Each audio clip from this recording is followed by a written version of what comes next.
What's happening, folks? Back with another reaction, and once again, I'm reacting to a band for the first time on this channel, so anytime I do that, just like to give a quick shout out and hello to any people who found my channel looking for a Spandau Ballet reaction.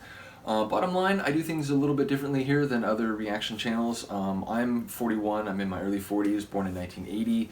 I've been collecting music for a very long time. I have thousands of records, thousands of CDs, and not only do I have a number of music in a number of genres extensively in great volume, and which I've been reacting to over the last about a year now, not quite, maybe like 8 or 9 months.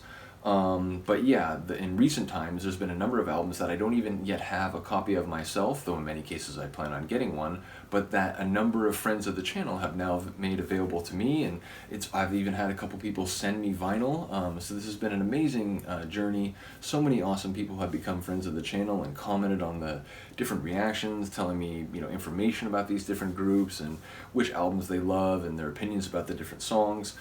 So yeah, bottom line, I'm just sort of an old school kind of DIY reactor. I react in a sort of intimate, old school setting. So bottom line, welcome if you're new, and to those of you who have been following the channel already but are here for some Spandau Ballet, what's up to you as well. So yeah, bottom line, this is a group, I believe they were part of what is known as like the New Romantic movement, which, I've been reacting to a lot of Duran Duran the last several months. I know that at least in the very early phase of their career, they were seen as sort of part of that movement. I think eventually they kind of moved away from that image, and I know it was associated not just with the style of music, but it was like, an image, it was like a certain style of dress and so on. So yeah, my older sister, I mentioned it, I'm a big fan of Depeche Mode. They're one of the groups that I've been listening to pretty much my whole life, which is to say some other groups, Erasure, Duran Duran, Zoo. They were groups that I knew. And Eurythmics is another good example, Tears for Fears. They were songs or groups where I knew one or two songs, and had gotten familiar with some of their hits, but it wasn't until modern times when I really started to take a deep dive on some of their groups and just start going through their albums chronologically, which, if you're new to the channel, that's usually what I do. Once I start reacting to a group, I'll just start going through their albums, from beginning to end. So yeah, bottom line, it's been really enjoyable to go through some of these groups that I only knew in passing or in sort of glancing interactions. In Spandau Ballet, my sister and my mom are responsible for getting me into Depeche Mode as a kid. I remember my sister had a Spandau Ballet poster on her wall. I never really listened to them as much as any of the other groups that I just mentioned, but I certainly remember that they were, in the popular culture. They were being played on the radio, and again, my sister was a fan, and she had good taste in music, still does, so yeah, I'm excited for this deep dive, but I really don't think I know, I can't think of a single song that jumps out to me that I 100% am sure that I know. Maybe along the way there's going to be one that was played on the radio to the point where I'll be like, oh wait, I do remember this song.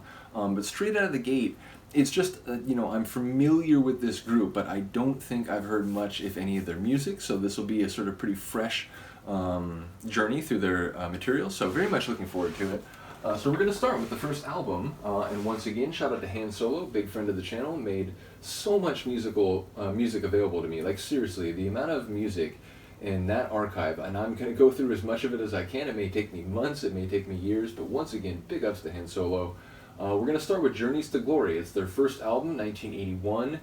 It was on Reformation or Chrysalis, I'm not sure, or Chrysalis, I'm not sure which of the two labels is like the original pressing. But yeah, like I said, these guys were part of the New Romantic movement. This is from their first album, Journeys to Glory. The song is called To Cut a Long Story Short. For those new to the channel, when I react to music I do know from memory or from listening to it at least at some point, I'll usually talk for a minute or two about what I remember about the lyrics and the way they hit my brain. Never in a sort of definitive, this is what it means sort of way, but just in terms of this is what I've thought about the lyrics over time, this is the way they've hit me. And when I don't know a song, or at least as far as I know I'm not familiar with the song, I usually just spend a minute or two speculating about the title. It just helps my brain get working, maybe so that when I hear a line during the song, it might relate to a theme or an idea that I had in relation to the title, and therefore I can sort of more quickly process it and get a sense of what perhaps is going on. So yeah, the name, To Cut a Long Story Short, Obviously, it relates to condensing a narrative, whether that is a story of your own experience or to one that you are retelling, word of mouth, down to its most essential elements, reducing, not only any annotations, personal or editorial, but any aspects of the story or of the essential information that indeed is not essential, anything that is expendable. So to cut a long story short is to give a very quick recapitulation of some event, some process, some narrative. Now, the reasons for wanting that to be done could be manifold. You don't have a lot of time, you're impatient with someone on a personal level, you want an explanation straight out of the gate before you even begin to engage with them emotionally or, logically or rationally. So yeah, it seems like it may very well relate to the interaction between two or more people in the sense that, you tell a story to another person, and, people who study history, I'm a historian, and I got a minor in anthropology as an undergrad. We humans have a propensity for telling stories. We like casting things in the framework of a narrative, whether that narrative is in some ways manufactured or genuinely relates to sort of empirical developments and so on. So, it's unclear to me exactly how it'll manifest, but again, the main sort of essence that I get from looking at the title is the reduction or compression of something down to only its vital elements and removing anything else that's peripheral. So let's get to it. This is Spandau Ballet, the first song on their opening album, Journeys to Glory, 1981, and it's called To Cut a Long Story Short.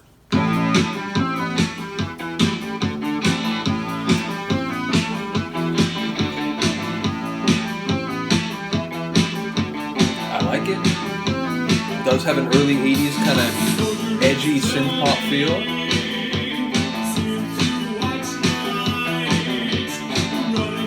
Very theatrical kind of big voice.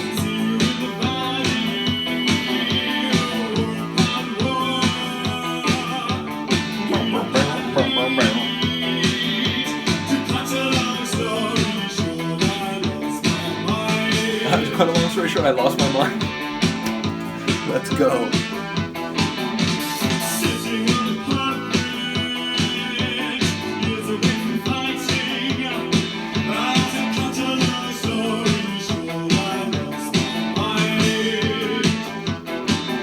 It's got a quirkiness to it.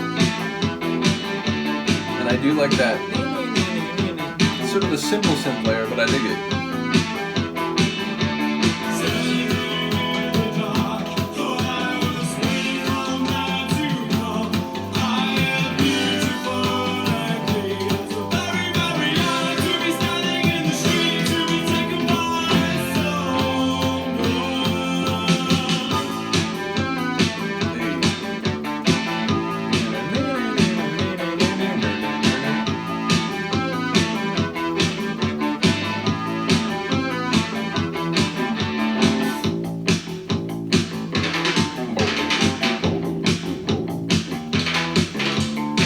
I like these eccentric percussion flourishes. Someone just rattling on pots and pans, got some silverware involved.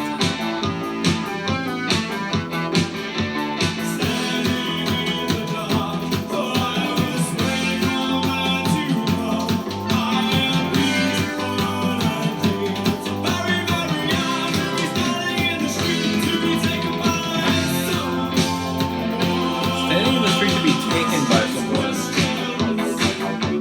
Hey.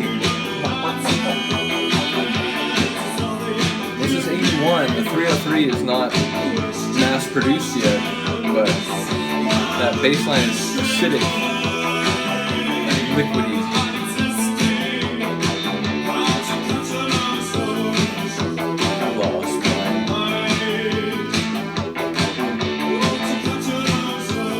That could be the name of my autobiography, I feel like.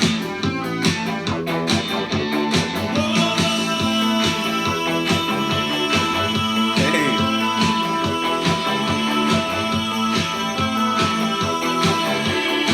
Okay. Ooh. Gritty, grimy, dirty. I like the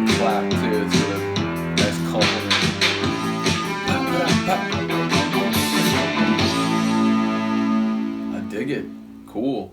Like I said, you know, in a way, it had this sort of classic, sort of groovy early '80s synth pop sound, but it did have an edge to it, and it did sound like, you know, like a bit like, you know, tilted, like it was a bit of a Dutch angle of a like early '80s synth pop tune. So I enjoyed that element to it. It had a bit of a wickedness to it. Yeah, especially that end. That end got like really sort of dirty and gritty. So yeah, very cool. And his voice is remarkable. There, in a way, it sounds like theatrical in parts, like he's sort of, you know, almost kind of being cheeky in the way he's singing. But when he really let it belt at the end there, I mean, that was some raw power. So yeah, very much looking forward to going through their material. And once again, it feels in a way like, you know, an eventuality or a coming home, and that it was a group that I was exposed to early on, but for whatever reason, unlike Depeche Mode, I didn't like, hey, I'm going to start listening to them too, because, you know, my sister is. And I mentioned before, I grew up in a very musically diverse household. My brother was listening to, like, classic rock, and, you know, later he would get me into electronic music, which would lead me to get, you know, become a DJ and acid techno, acid trance, hardcore, and so on. But my dad was listening to classical music, and then, as I said, my sister and my mom were listening to a lot of 80s music, synth pop, but also, like, 80s rock. So yeah, it's weird that, like, I remember Spandau Ballet being around when I was a kid, but I just never sort of like grabbed onto it, whereas for whatever reason, Depeche Mode, you know, I bought Speak and Spell on cassette tape, and the rest, as they say, is history. But yeah, looking forward to going through the material now. Do let me know what you think of this song. Once again, shout out to Han Solo. I really do appreciate you. Yeah, I will see you next time. Peace.